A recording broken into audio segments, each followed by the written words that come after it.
Hi అండి. ఈరోజు మనము ఆలు పరాఠా ఎలా చేయాలో దానికి కావాల్సిన ఏమేమి కావాలో ఇక్కడ చూద్దామండి. ఆలు పరాఠాకి మెయిన్గా కావాల్సింది నేను స్టఫింగ్ కోసం ఫస్ట్ చెప్తాను. స్టఫింగ్కి మనకి ఆలు అన్నీ బాయిల్ చేసి పెట్టుకున్నాను. కొంచెం ఉప్పు వేసేసి ఆలుని బాయిల్ చేసి పెట్టాను. సో బాయిల్ చేసిన ఆలుని పీల్ చేసుకొని పక్కన పెట్టుకుందాము. సో ఆలు, తర్వాత ఉల్లిపాయ, పచ్చిమిరపకాయ, కొంచెం కొత్తిమీర, ఉప్పు, కారం, పసుపు అండ్ ధనియా అండ్ జీరా పౌడర్ అండ్ కొంచెం వాము అండి. సో ఇది మనకి మెయిన్ కావాల్సిన ఇంగ్రీడియంట్స్. దీంట్లో కొంతమంది ఆమ్చూర్ పౌడర్ వేస్తారండి. నా దగ్గర అయితే ఆమ్చూర్ పౌడర్ లేదు, సో నేను వేయట్లేదు. ఇట్ డిపెండ్స్, మీకు కావాలంటే మీరు వేసుకోవచ్చు, లేదంటే లేదు. ఏది కూడా తప్పు కరెక్ట్ అనేది ఏమి ఉండదండి. అంటే మనకు కావాల్సిన విధంగా చేసుకోవచ్చు, మనకి ఎట్లా నచ్చుతుందో దాని పరంగా. కానీ దాని ఎసెన్స్ అయితే పోనివ్వకండి. అది ఎలా చేయాలో అలానే చేయండి. పాత వంటలు లేకపోతే ట్రెడిషనల్ వంటలు దానికి ఎసెన్స్ పోయేలాగా మాత్రం చేయొద్దు. మీకు కావాల్సిన ఇంగ్రీడియంట్స్ వేసుకోండి, మీరు స్కిప్ చేయాల్సినవి చేసుకోవచ్చు. కాకపోతే దాంట్లో మళ్ళీ అంటే చాలామంది రకరకాలు కలిపేసేసి దాన్ని ఇచ్చేస్తున్నారు. సో అలా ఉండదండి. సో ట్రెడిషనల్గా దాంట్లో వంట చేస్తే తప్పు కరెక్ట్ అనేది ఏమి ఉండదు. మనం ఆ ఎసెన్స్, ఆ ఫ్లేవర్స్ పోకుండా మనం చూసుకుందామండి. సో నేను ఇది ట్రెడిషనల్ వే చూపిస్తున్నాను. నా దగ్గర అయితే ఆమ్చూర్ లేదు. సో ఆమ్చూర్ బదులు నేను నార్మల్గానే యాజ్ ఇట్ ఈస్గా చేస్తున్నాను. ఇట్లా కూడా చాలా చాలా బాగుంటుంది ఆలు పరాఠా. సో నేను ఎంతైతే చెప్పానో అవన్నీ వేసుకొని ఇప్పుడు మనం స్టఫింగ్ ఎలా చేయాలి అంటే, నేను ఇక్కడ చూపించడం అంటే నేను ఒక్కదాన్ని చేసుకుంటున్నాను కాబట్టి నాకు చూపించడానికి అవ్వలేదు. సో స్టఫింగ్ వచ్చేసి ఏం లేదండి, ఏదైతే ఇంగ్రీడియంట్స్ చూపించానో అవన్నీ ఆలూలోకి వేసేసి దాన్ని మ్యాష్ చేసేసుకోవటమేనండి.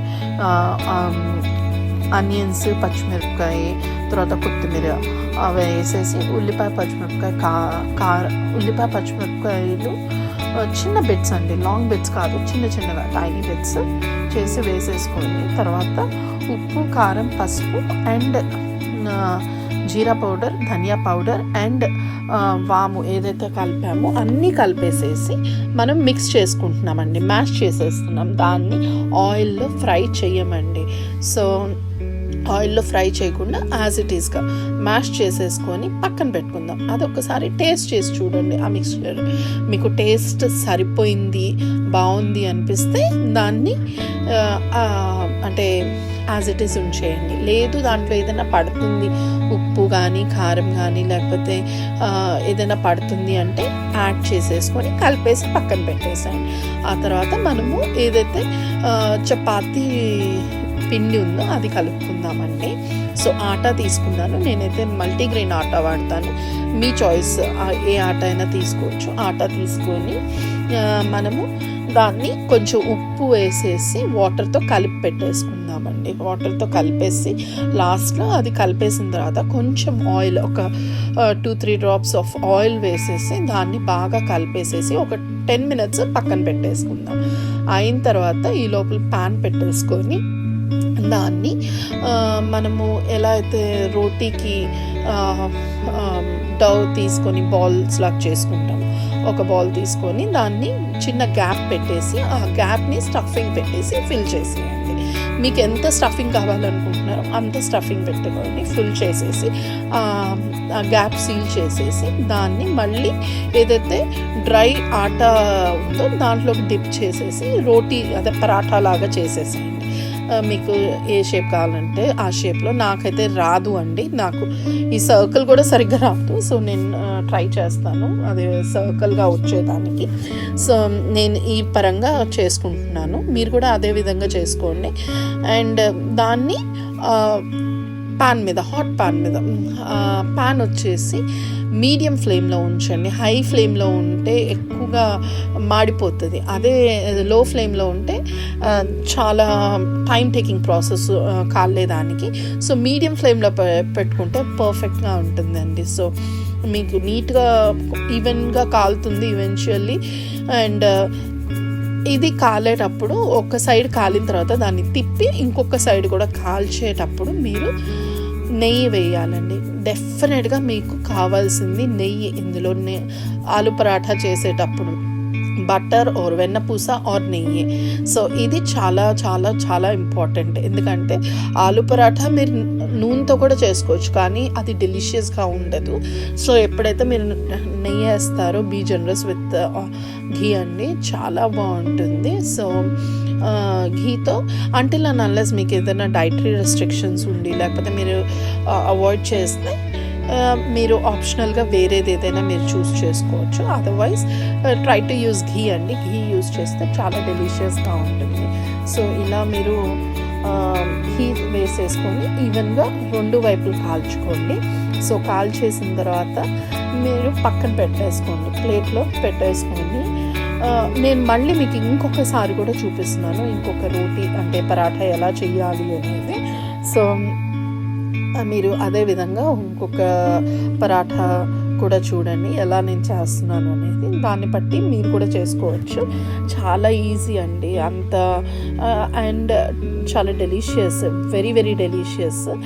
అస్సలు టైం ఎక్కువ తీసుకోదండి. మనం చాలామంది భయపడతారు, అమ్మో ఆలు పరాఠా అంటే చాలా టైం టేకింగ్ ప్రాసెస్. లేదండి, చాలా ఈజీ అండ్ చాలా డెలిషియస్గా ఉంటాయి. సో దీనికి బెస్ట్ కాంబో వచ్చేసి అచార్ విత్ యోగట్ అండి. Yogurt and jeera powder on top, పెరుగు with jeera powder on top and achar అండి. మా పిల్లలు చిన్నపిల్లలు, సో వాళ్ళు అచార్ అవి తినరు, వాళ్ళకి ఇష్టం ఉండదు పచ్చళ్ళవి. సో వాళ్ళు పెరుగుతో ఇష్టపడతారు. సో వాళ్ళకి ఓన్లీ పెరుగు, వాళ్ళకి ఆ జీరా పౌడర్ కూడా వేయనండి, వాళ్ళకి ఇష్టం లేదు. సో ఆన్ ఇట్స్ ఓన్ పెరుగు ఇస్తే వాళ్ళు ఈ పరాఠాస్ చాలా ఇష్టంగా తింటారు. సో ఈ విధంగా ఒక్కసారి మీరు ట్రై చేసి చూడండి, చాలా బాగుంటుంది ఆలు paratha. And more over a వంట అయినా తప్పు కరెక్ట్ అనేది ఏమి ఉండదండి. మనం చూసుకొని మనకు కావాల్సిన ఏమి ఇంగ్రీడియంట్స్ ఉన్నాయి దాని ఎసెన్స్ పోకుండా చేస్తే చాలండి. అంతే తప్పించి మనము మోడిఫై చేసుకుంటూ మనం దాన్ని అంటే ఒకదాన్ని చేయబోయి ఇంకోటి చేయటం కన్నా బెటర్ ట్రెడిషనల్ వేలో మనం ఫాలో అయ్యి, అంటే ట్రెడిషనల్ వంటలు, నేను మోడర్న్ వంటలు చెప్పట్లేదు, ట్రెడిషనల్ వంటలు అలా చేసి చూడండి, చాలా చాలా బాగుంటుంది. మనకున్న ఇంగ్రీడియంట్స్తో మనకు కావాల్సిన ఏవేవి ఉన్నాయో అవి యాడ్ చేసుకుంటూ, దానికోసం మేము ప్రత్యేకంగా కొనాల్సిన అవసరం లేదు, ప్రత్యేకంగా దాంట్లో అది ఉంటేనే వంట అవుతుంది అనేది ఏమి ఉండదండి. బేసిక్గా మనకి ఉప్పు కారాలు కంపల్సరీ ఇంట్లో ఉంటాయి, దానికి తగ్గట్టే మనం ఏం తినగలుగుతామో ఆ ఫ్లేవర్స్ అడ్జస్ట్ చేసుకొని దానికి తగ్గట్టే చేయగలిగితే చాలా బాగుంటుంది. సో మీరు ఒక్కసారి ఈ విధంగా ట్రై చేసి చూడండి. సో చాలా యమ్మీ, చాలా delicious and super easy to make. I hope you like it, and if you like this please do like, share and subscribe అండి. చాలా చాలా అంటే మంది చాలా మంచిగా ఎంకరేజ్ చేస్తున్నారు. ఐ నో ఎక్కువ వ్యూస్ లేవు నాకు, ఎక్కువ అంటే చాలామంది కూడా ఎక్కువ ఇది అంటే తెలియదు కూడా, కానీ స్టిల్ ఉన్న కొంచెం మంది కానీ చూసి చాలా బాగా చేస్తున్నారు అని చెప్తున్నారు. Thank you so much for the appreciation. నాకు ఏమి కూడా తెలీదు, నేను ఇంకా స్ట్రగుల్ అవుతున్నాను ఎలా చేయాలి ఏంటి అనేది. So I will learn and thanks for watching this video. Hope you like this, and మీరు ఒక్కసారి ఈ విధంగా చేసుకొని మీ ఫ్యామిలీతో మీరు ఎంజాయ్ చేయండి. Thank you. Please do like, share and subscribe to Jess and Leo Vibes and Mom's Kitchen 05. Thank you.